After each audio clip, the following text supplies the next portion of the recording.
Salam kenal, saya Rosalin Ayu Asmarantika, dosen dari program studi jurnalistik di Universitas Multimedia Nusantara. Saya mengampu beberapa mata kuliah, antara lain reporting business, media and intercultural issues, interview and reportage, audio storytelling, dan video program production. Dalam kesempatan ini, saya akan menguraikan struktur pengajaran mata kuliah audio storytelling yang melingkupi deskripsi mata kuliah, tujuan pembelajaran, materi, serta topik di tiap pertemuan, dan bagaimana struktur penilaian dari mata kuliah audio storytelling ini.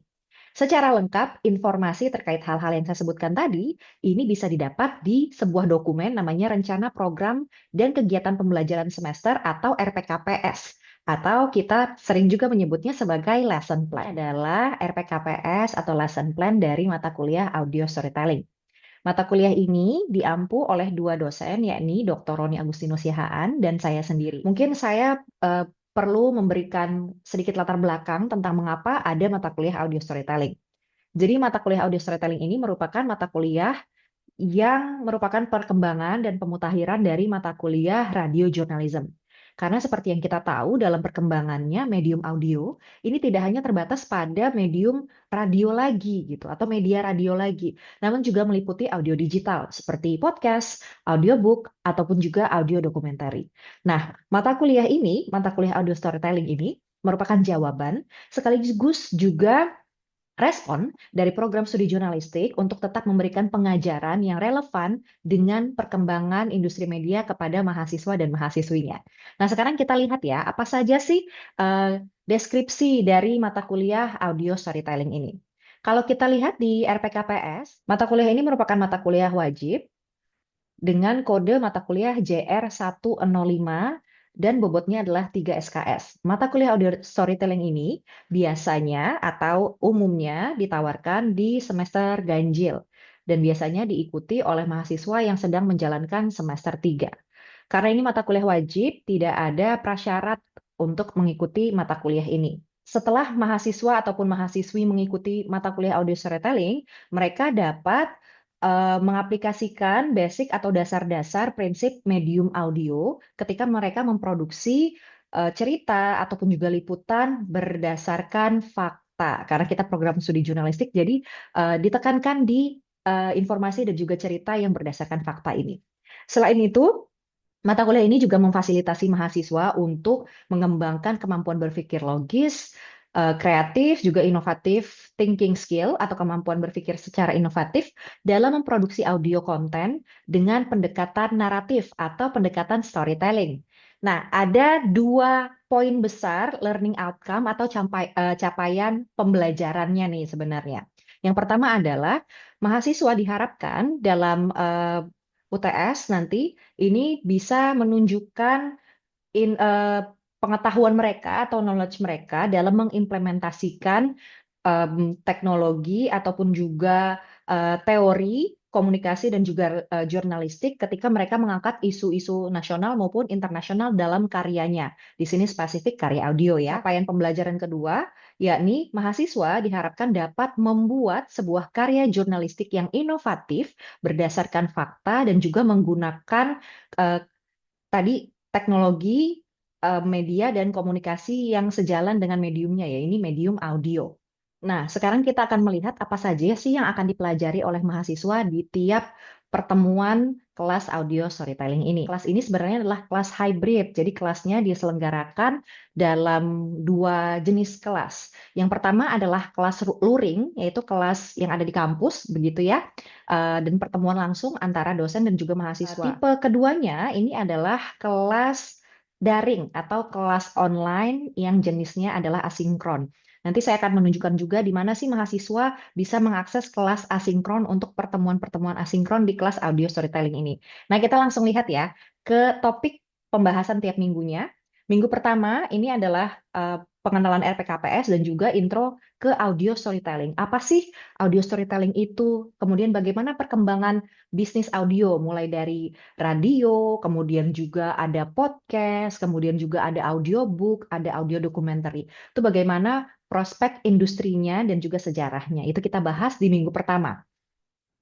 Di minggu kedua, kita akan lebih spesifik membahas tentang theater of mind dan tipe-tipe bunyi atau tipe-tipe suara. Karena mata kuliah ini nanti di UAS-nya menuntut teman-teman untuk bisa memproduksi karya audio sehingga bertahap nih dari tiap minggunya mahasiswa dan mahasiswi ini diberikan informasi baik itu teori maupun juga praktek untuk akhirnya bisa membuat sebuah karya audio dokumenter ataupun juga audio podcast.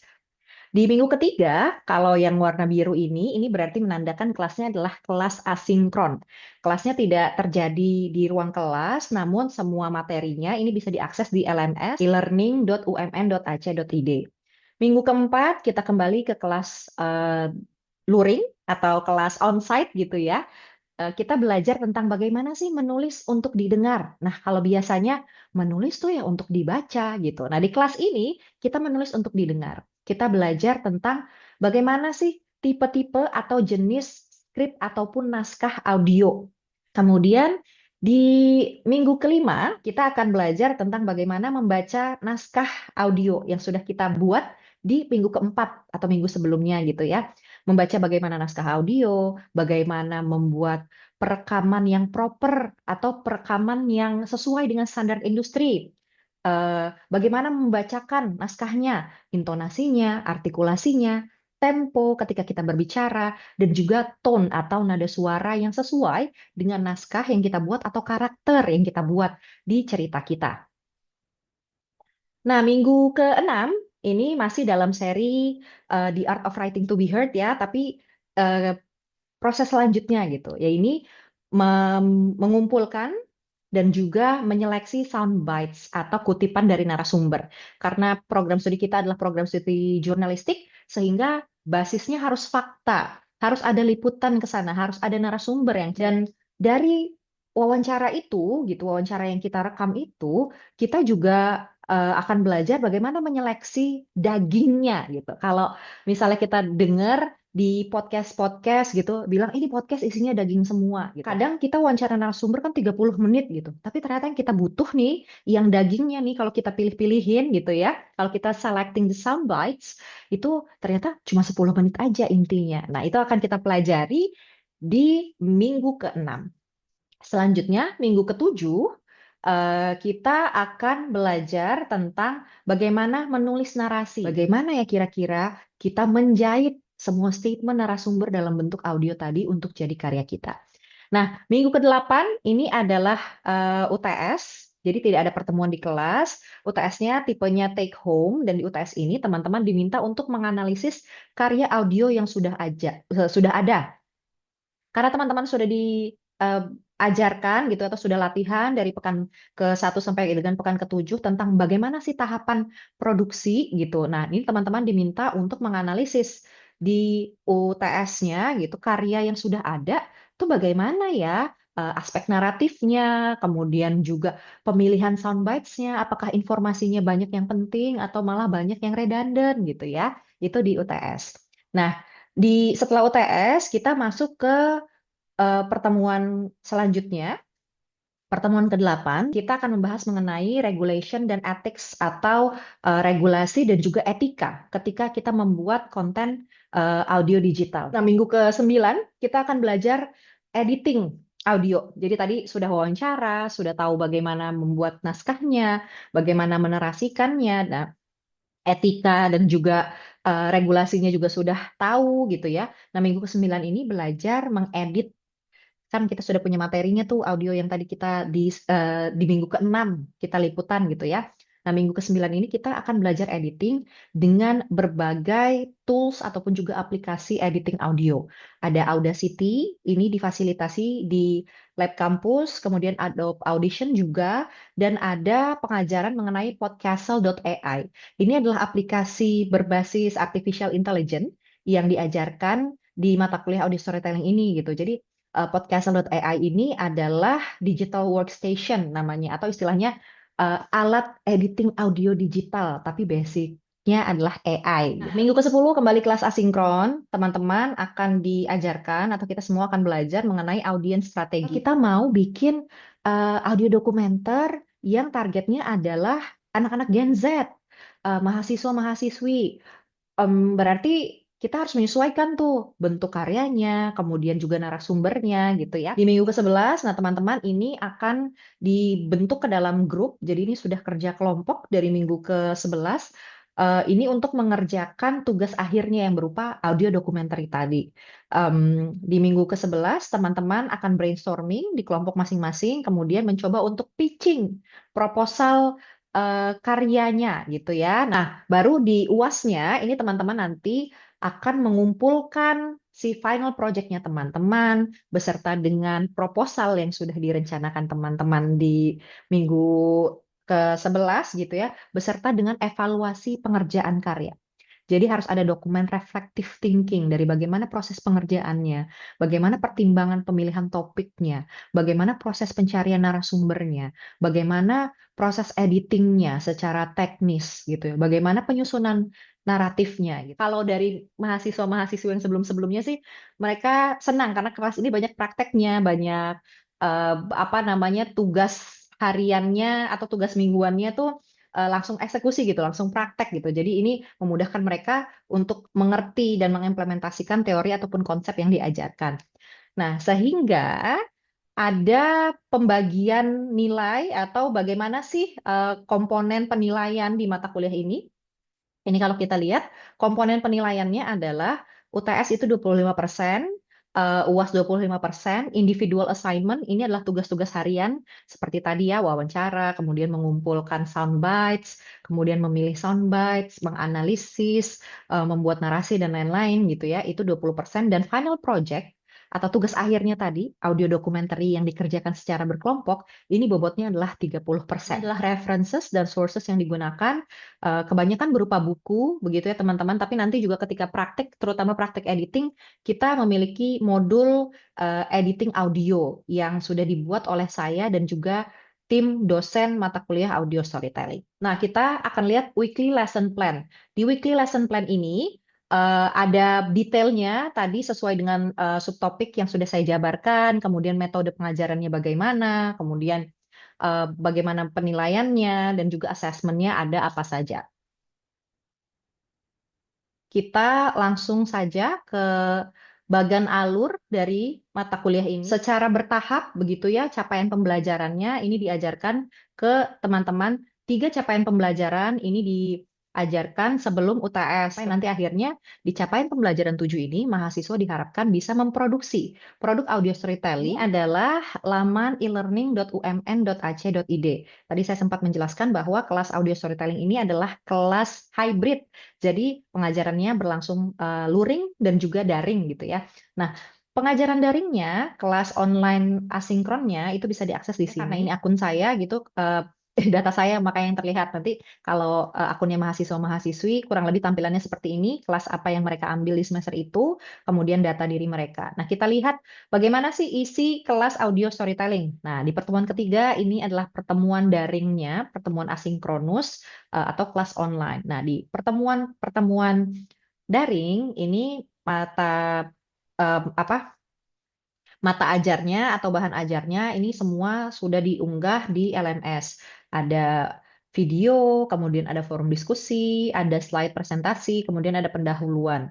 Ada tugas, ada kuis, dan juga ada kuesioner yang harus dilengkapi oleh mahasiswa dan mahasiswa. Tadi RPKPS untuk mata kuliah audio storytelling ini. Nah, berarti sekarang kita sudah bisa mulai ya ke materi. Nanti kalau misalnya ada pertanyaan, ada yang ingin ditanyakan atau apa mau menjawab gitu itu langsung aja ya, jangan ragu-ragu. Apakah sudah terlihat? Baik teman-teman, kita sudah masuk di pekan keempat atau minggu keempat, dan minggu ini kita tetap nih topiknya adalah tentang the art of writing to be heard atau menulis untuk didengar gitu ya, bukan menulis untuk dibaca. Tapi topik subtopiknya pekan ini adalah aspek storytelling di audio. Mulai saja ke apa sih agenda kita hari ini? Hari ini kita mau review sedikit tentang topik pekan lalu supaya teman-teman ingat lagi gitu ya, refreshment. Kemudian kita akan masuk nih ke subtopik pekan ini yaitu apa sih itu cerita dan bagaimana struktur dari sebuah cerita naratif, apa saja elemen-elemen dari cerita, dan nanti teman-teman akan diminta untuk menulis analisis dari sebuah cerita naratif yang bentuknya audio. Review sedikit ya. Minggu lalu nih, saya sih berharapnya teman-teman masih ingat. Minggu lalu kan kita belajar tentang bagaimana kalau mau memproduksi atau mau menulis produk audio gitu, kita harus punya planning dan kita harus nulis skripnya. Nah, ketika kita ngeplan atau kita merencanakan sebuah karya audio kita tuh harus menentukan apa saja yang harus kita tentukan. Ada yang ingat nggak? Audionya dibuka mungkin. Di situ ada di PPT ini terlihat. Kita harus menentukan Soundbites, Bu. sound bites-nya. Terus habis itu apa lagi? Ambient sounds, Bu. Ambient sounds. Maria Indri tadi mau jawab apa? Sound effect-nya. Sound effect-nya gitu ya. Jadi kita harus menentukan semua bunyi, baik itu bunyi yang non-human ataupun juga suara-suara makhluk hidup, diantaranya manusia ataupun binatang gitu ya. Nah, setelah kita menentukan itu, suara apa saja sih yang akan dipakai gitu. Nah, di minggu ini kita akan belajar tentang bagaimana nih kita merangkai ceritanya. Tapi kita latihan sedikit ya. Nih, gambar yang di kanan kelihatan sama teman-teman? Kelihatan, Bu. Kan, Bu. Kelihatan, Bu. Kelihatan. Oke, kalau misalnya kita disuruh untuk mendeskripsikan atau membuat sebuah adegan seperti yang ada di gambar ini, tapi dalam bentuk audio atau cerita audio, kita butuh suara atau bunyi apa saja, teman-teman? Suara plastik mungkin, Bu. Lagi transaksi gitu misalnya. Oh, oke, lagi dibungkus ininya ya, apa belanjaannya gitu ya, Putra ya. Thank you, Putra. Yang lain? Tawar Suara, menawar. ini siap Indri dulu deh. Tawar menawar Indri, antara silakan. penjual dan pembeli, Bu. Oke, suara tawar-menawar penjual dan pembeli. Good, Maria Indri. Dava tadi apa? Suara mungkin motor lewat atau suara orang ngomong misi-misi, seperti nyelip-nyelip Oke. di tengah-tengah pasar. Suara orang lewat, motor lewat atau orang misi-misi gitu ya. Crowded. Nah, dari tadi ini banyak nih suara-suara manusia nih. Kalau saya dengar kayak apa jual beli, terus kemudian misi-misi, dan kalau suara yang non-humannya bunyi. Tadi Putra ya suara kresek gitu. Apa nih bunyi non-human biasanya yang di pasar, yang bentuknya bunyi bukan suara. Bunyi orang-orang jualan kali, Bu, yang suka pakai kentung-kentung atau pakai lonceng-lonceng gitu. Oh, oke. Kentungan pedagang gitu atau lonceng atau bunyi tukang bubur gitu ya yang apa mangkok tuh diketok-ketokin apa pakai sendok. Ada lagi? Ini Bu, suara ayam Kenapa suara ayam Dav? Di karena pasar? di pasar dekat rumah saya itu jualan ayam yang langsung dipotong gitu Bu, ayam ayam Oh. fresh. Jadi mungkin ada, nah itu selalu ada suaranya tuh, kutok kutok kutok kutok gitu. Oh, oke. Jadi suara ayam karena ada pedagang ayam gitu ya di situ ya, gitu. Oke. Em, untuk membayangkan sebuah pasar gitu ya, bisa nggak ya kita kasih suara orang langkah di kayak becekan gitu? Bisa, Ibu. Bisa Bu, bisa Bu. Bisa ya, karena kan biasanya pasar tradisional tuh becek gitu ya. Terus ya tadi ya suara pedagang, suara kresek, suara jual beli dan lain-lain. Nah, intinya nih berarti saya bisa sedikit senang dan saya menyimpulkan bahwa teman-teman masih ingat ya pelajaran kemarin karena intinya ketika kita mau menulis dengan suara gitu atau menulis untuk telinga tuh kita pakainya bukan tulisan, bukan gambar, tapi yang kita gunakan adalah tadi bunyi dan suara. Itu tadi sedikit review, latihan sedikit juga supaya teman-teman ingat materi minggu lalu. Nah, sekarang kita masuk nih ke materi minggu ini. Apa itu cerita? What is a story? Apa sih cerita? Hmm? Saya coba jawab, Bu. Boleh, silakan. Mungkin cerita bagaimana alur dari serangkaian peristiwa untuk menyampaikan sebuah peristiwa ataupun pesan yang ingin disampaikan kepada pembaca, penonton atau pendengar. Oke. Alur dari sebuah informasi gitu yang mau disampaikan ke pembaca atau penonton atau pendengar, tergantung mediumnya gitu berarti ya. Yang lain, cerita tuh apa sih? Saya boleh coba, Bu. Boleh, boleh. Silakan Putra. Menurut saya mungkin cerita itu rangkaian peristiwa yang berisikan alur ceritanya sendiri, kemudian tokohnya siapa, dan konfliknya apa. Gitu. Oke. Jadi cerita tuh ada alur ceritanya, ada tokohnya, ada konfliknya gitu ya. Coba kita lihat. Tadi jawaban yang tadi dua-duanya tuh kurang lebih benar gitu. Nah, tapi kalau karena kita adalah prodi jurnalistik, berarti cerita yang kita buat tuh harus bagaimana nih?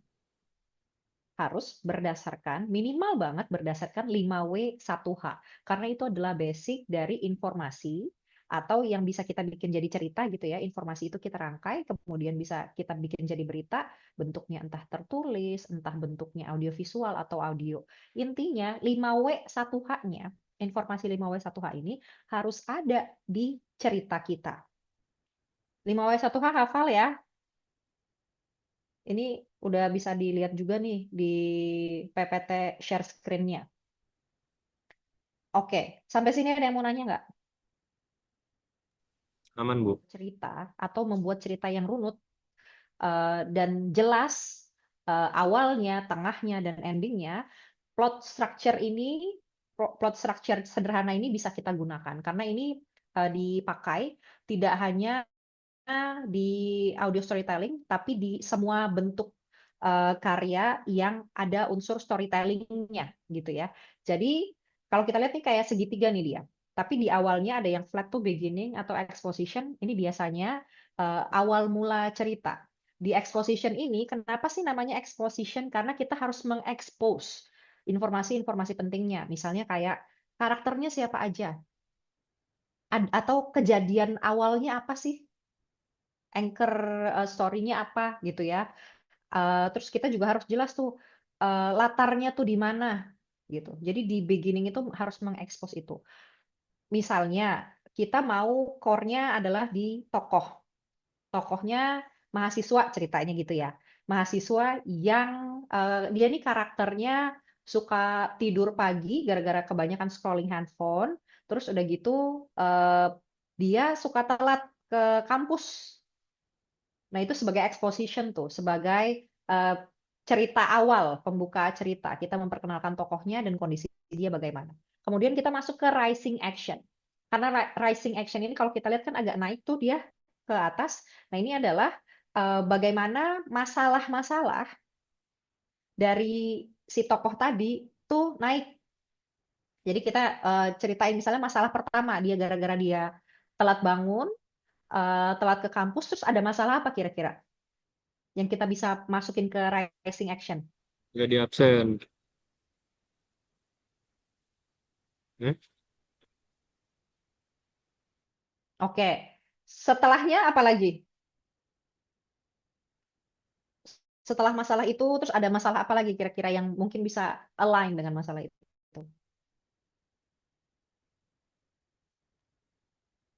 Hmm?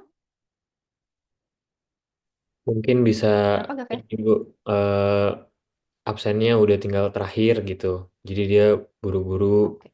tapi di jalan misalnya dia kenapa eh, Oke. nemu bannya bocor atau gimana gitu, Bu.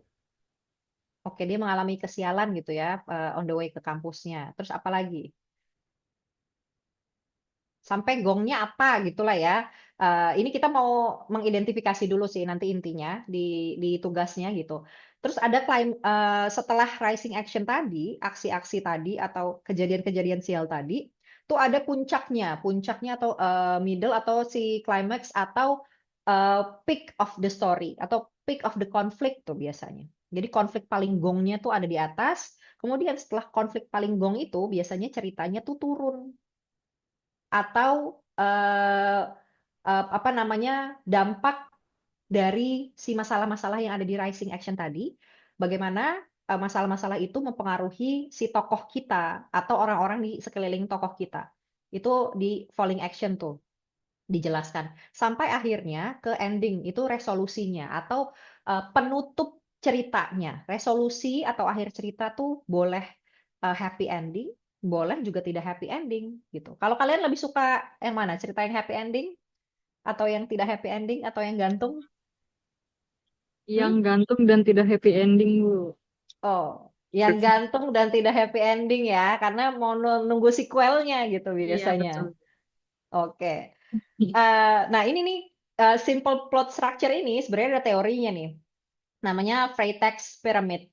Dia adalah seorang ilmuwan dari Jerman. Jadi Freytag nih merumuskan bahwa cerita tuh plotnya tuh idealnya seperti ini. Cerita yang menarik tuh kayak gini. Nah, elemen cerita tuh katanya harus ada beberapa ini. Ini saya kumpulkan dari berbagai sumber. Jadi kalau di cerita itu harus ada scene-nya. Makanya tadi kita harus ngasih tahu nih, ini di mana sih latar belakang tempatnya. Harus ada karakternya. Dan katanya best story over plot twist. Setuju nggak? Cerita yang paling bagus tuh cerita yang plot twist. Siapa yang suka plot twist di sini atau ada tanggapan lain? Dava, gimana?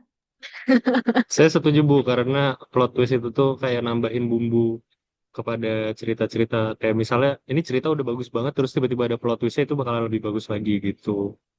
Oke, jadi lebih seru gitu ya kalau ada plot twistnya. Yang lain ada Betul. tanggapan? Kalau menurut saya setuju dan gak setuju sih, Bu. Mm-mm. Kalau misalnya dibilang plot twist itu menambahkan nilai tambah dari sebuah cerita, benar. Tapi kalau misalnya disebutkan bahwa cerita yang memiliki plot twist itu sudah pasti best, kayaknya enggak juga. Karena banyak cerita yang ada plot twistnya tapi maksa gitu. Jadinya flop juga ceritanya. Oke, jadi tergantung bagaimana eksekusinya gitu ya. Teman-teman ada ini nggak pertanyaan gitu? Paling saya pengen kemarin tuh ada bingung Bu, kayak kalau ambience kayak seandainya tadi di pasar itu kan ada suara orang-orang kayak lagi ngobrol gitu. Itu masuknya soundbites atau enggak Bu? Karena itu kan termasuk orang ngomong juga. Oke, jadi kalau soundbites itu memang omongan orang, tapi harus ada isi informasinya, Put. Jadi kalau kayak cuma beli, terus udah gitu jual beli dan lain-lain gitu ya, eh, itu hitungannya bukan soundbite sih, hitungannya bisa masuk ke ambience gitu ya. Ya, tadi kan Ibu sempat jelasin yang tentang kita sebagai mahasiswa di prodi jurnalistik itu harus membuat ceritanya berdasarkan fakta gitu. Tapi gimana caranya kita bikin ceritanya berdasarkan fakta tapi tetap berpedoman sama si Freytag's Pyramid atau yang resolusi itu kan kalau misalnya kita membuat sebuah cerita fiksi enak karakternya kita bisa buat sendiri terus dia akan mengalami apa dan lain-lain. Kalau misalnya berdasarkan kita mengcapture sebuah peristiwa asli itu bagaimana, Bu? Oke, jadi itu kan memang plot idealnya gitu ya. Tapi kalau kita, karena ini bagus nih pertanyaannya Gavendra ya, bahwa kita tuh basicnya adalah jurnalistik. Basicnya berarti kita harus berdasarkan apa nih cerita yang kita buat? Fakta, fakta. Fakta, harus berdasarkan fakta dan kenyataan. Nah, kalau kita mau bikin story gitu ya di lingkupnya jurnalistik, berarti kita harus risetnya benar-benar. Kayak kita wawancara orang-orang terkait. Let's say kita mau misalnya mengangkat sebuah berita kriminal pembunuhan gitu. Eh, karena ini adalah karya jurnalistik, basic core-nya, core ilmunya adalah jurnalistik, jadi nggak bisa tuh kita karang-karang kayak detektif Conan deh. Si ini ternyata apa pembunuhnya dan lain-lain. Kita harus turun ke lapangan, kita mengumpulkan data interview dari narasumber-narasumber terkait, misalnya keluarga korban mungkin gitu ya, pelaku, keluarga pelaku, eh, apa polisi yang bertugas, tetangga dan lain-lain. Nah, dari cerita-cerita mereka itu kita himpun, kita bisa nih tarik misalnya, oh saya mau ini dari point of view ibunya korban misalnya.